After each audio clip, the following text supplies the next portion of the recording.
자, 미국에 있을 때 가장 구별하기 어려운 발음 중 하나를 꼽으라고 하면 바로 캔과 캔트였습니다. 그러면 지금은 구분하시죠? 아, 지금도 조금 어려워. 에이, 말도 안 돼요.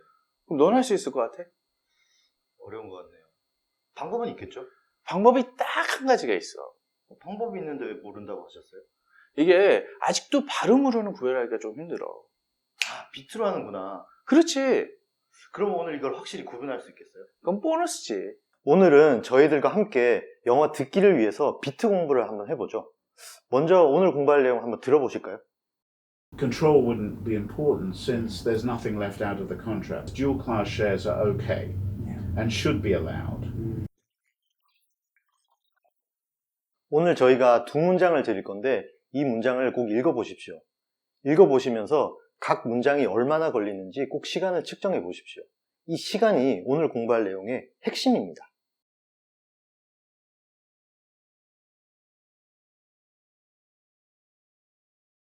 여러분들, 지난 영상 보시고 올리버 하트 교수님 영상 보시니까 영어 듣기 좀 늦었나요? 자, 우리가 천리길도 한 걸음부터라고 하죠. 또 시작이 반이라고도 하니까 우리는 반하고 한 걸음 더 뛰었네요. 자, 오늘 이번 제목을 비트라고 달았습니다. 뭐 강세, 억양, 이름은 여러분들이 잘 안 보세요. 잘 안 보셔서 뭐 이렇게 비트라고 다는 건 아니고 이 억양과 강세가 정말 너무너무 중요한데 이게 비트라고 달면 여러분들이 좀 더 와닿으실 것 같아서 그랬습니다. 뭐 사실 제대로 된 제목이라면 인토네이션, 억양, 뭐 스트레스, 강세 이렇게 달아야겠죠. 다시 한번 말씀드립니다만은 이 억양과 강세 정말 중요합니다. 자, 얼마만큼 중요하냐? 여러분들이 정말 중요하게 생각하시고 공부 많이 하시는 문법만큼 중요합니다. 특히 스포큰 잉글리시, 대화에서는 문법보다 더 중요합니다. 여러분들이 이걸 깨달으시면 영어 듣기가 늡니다. 에이, 뭐 대충 얘기해도 뭐 서로 알아듣고 하던데 왜 됩니다. 일본 사람들이랑 영어하면 되죠. 됩니다. 스페인 사람들이랑 영어하면 됩니다. 또 동남아 사람들이랑 영어하면 되죠. 그러나 원어민들이랑 영어를 대화하려면요, 이 강세와 이 억양은 문법만큼 공부를 하셔야 됩니다. 여러분들 영어 듣기 하고 싶다고 하셨잖아요. 이론적인 것부터 들어가면 좀 재미가 없어지니까 이재준 대표가 말한 보너스, 이거 먼저 체크해 볼까요? 여러분들은 원어민이 말하는 can과 can't 구별하실 수 있으세요? 저니까 can과 can't 이렇게 발음해주지 원어민들은 can 이렇게 발음합니다. 이 두 단어를 딱 갖다 놓고 어떤 게 맞냐고 물어봅니다. 저도 갑자기 이렇게 두 개 갖다 놓고 어떤 게 맞냐고 물어보면 가끔 틀립니다. 근데 문장 안에서는 거의 안 틀리는 것 같아요. 왜요? 이 내용 때문에요? 물론 내용도 있습니다. 내용도 있는데 발음과 내용보다는 저는 인토네이션과 스트레스 때문입니다. 자, 여러분도 한번 이렇게 들어보시면서 이 can과 can't를 한번 구별해 보세요. I can run. I can't run. 자, 구별하실 수 있으시겠어요? 자, 여기를 한번 보세요. 자, 여기 I can run과 I can't run이 있습니다. 자, 제가 맨 처음에 발음한 I can run. 한 박자죠. 자, 그래도 두 번째 발음한 I can run. 두 박자입니다. 이 한 박자일 때는 can을 쓰고요. 이 두 박자일 경우는 can't인 겁니다.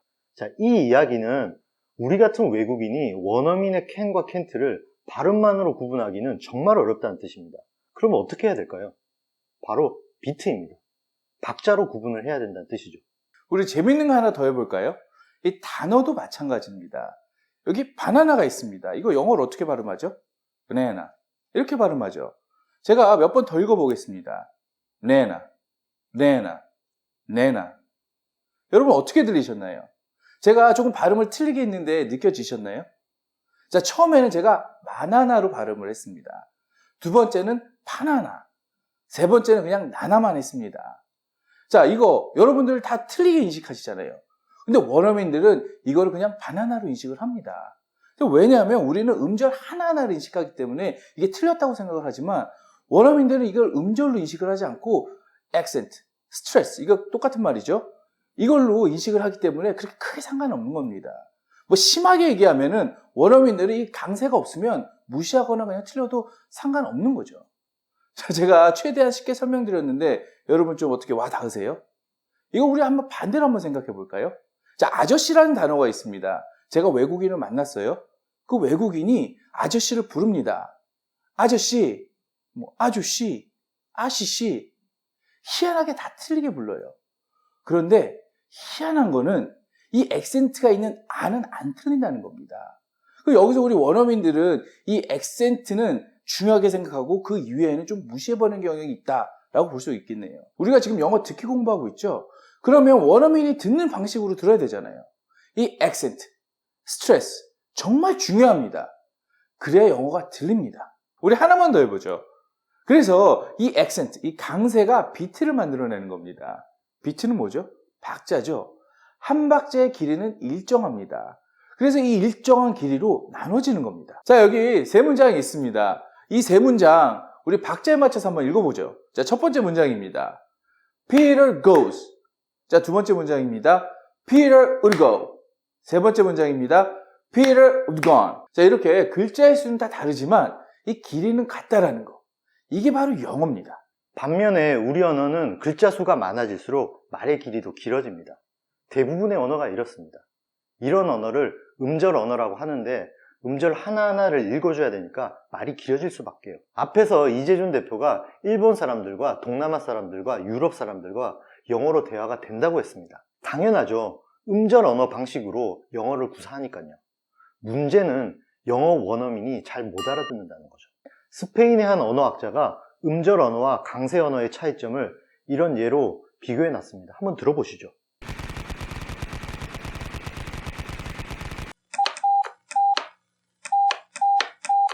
자, 음절 언어는 영어로 syllabic language라고 합니다. 뭐 쉽게 얘기해서 한 음절 한 음절 제대로 발음해 주는 거죠.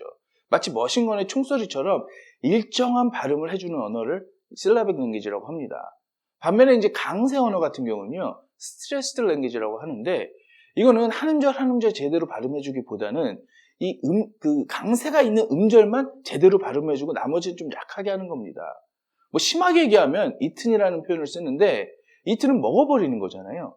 그러니까 발음을 안 하는 겁니다. 그래서 안 들리는 경우도 있습니다. 이 스트레스 랭귀지 같은 경우는 이 한 음절 한 음절 발음이 중요한 게 아니라 이 시간의 길이가 중요한 겁니다. 자, 이 부분에 대해서는 제가 잠시 후에 뭐 어떻게 연습하면 되는지 말씀드릴 때 다시 한번 말씀드리겠습니다. 자, 재미있는 사실은 같은 알파벳 문화권이라 하더라도 우리와 같이 음절 언어가 많다라는 겁니다. 뭐 이태리어, 프랑스어, 뭐 스페인어, 독일어.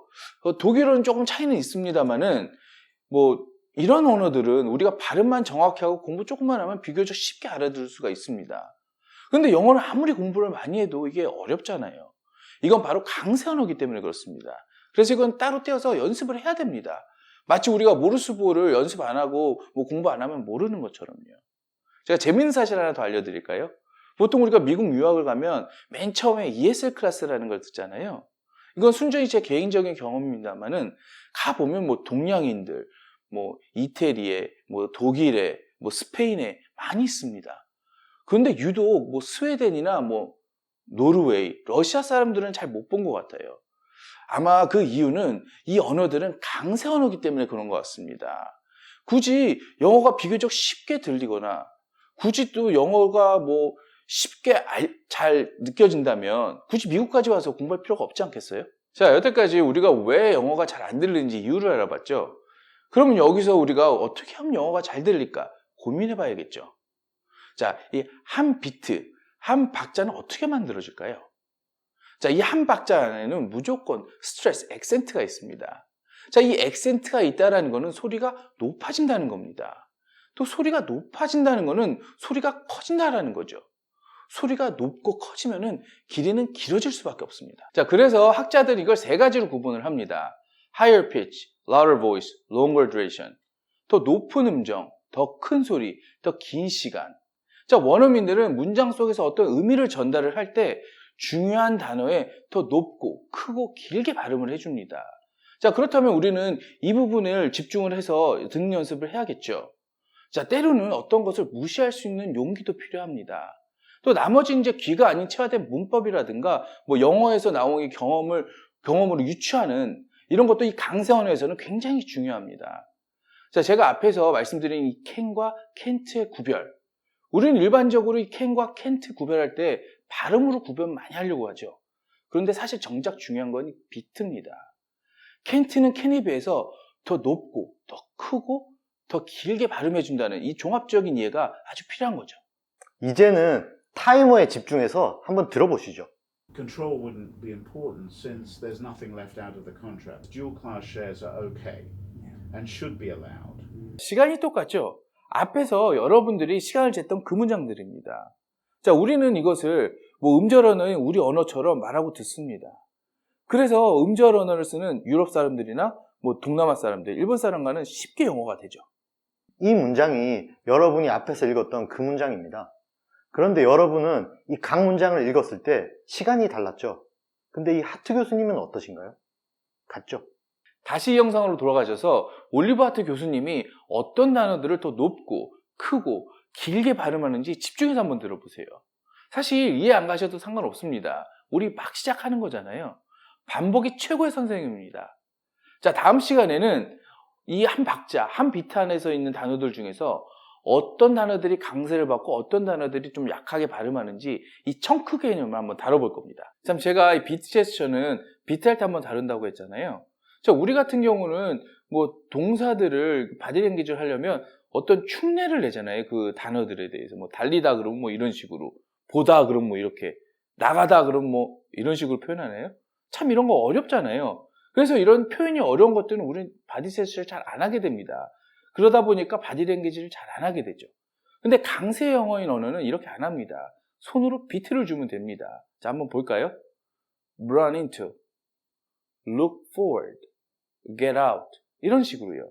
그래서 원어민들은 이 비트 제스처랑 이 패스 제스처를 합쳐서 쉽게 바디랭귀지를 쓸 수 있는 겁니다. 자, 이 부분도 여러분들이 이 영상 보시면서 그 올리버 하트 교수님 영상 보시면서 집중해서 보시면 이 동사구라든가 수거 더 잘 들리실 겁니다. 오늘 영상 어떠셨나요?